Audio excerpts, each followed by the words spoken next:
ഇപ്പോൾ നമ്മുടെ വീട്ടിൽ ചെറിയൊരു ഗാർഡൻ വേണം, എന്നാൽ അതിനു വേണ്ടി കെയർ ചെയ്യാനൊന്നും അധികം സമയമൊന്നുമില്ല. അങ്ങനെയുള്ളവർക്ക് വളർത്താൻ പറ്റിയൊരു ചെടിയാണിത്.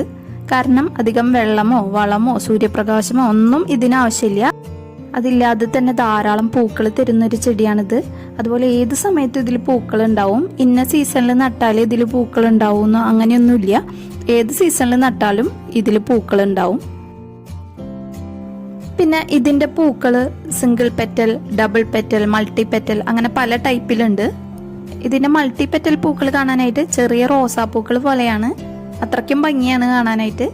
പിന്നെ നിറങ്ങളുടെ കാര്യം പറയുകയാണെങ്കിൽ സിംഗിൾ ഷെയ്ഡിലുള്ളതുണ്ട്, ഡബിൾ ഷെയ്ഡിലുള്ളതുണ്ട്. വിത്തുകളിൽ നിന്നാണ് ഇതിന്റെ പുതിയ തൈകൾ പ്രൊപ്പഗേറ്റ് ചെയ്തെടുക്കുന്നത്. ഇപ്പം നമ്മുടെ കയ്യിൽ 2-3 ഷെയ്ഡ്സ് ഉണ്ടെങ്കിൽ പിന്നീട് ഇതിന്റെ വിത്തുകളിൽ നിന്ന് പുതിയ തൈകൾ ഉണ്ടാക്കുമ്പോൾ അതിൽ പൂക്കൾ വിരിയുന്ന സമയത്ത് ഈ കളറൊക്കെ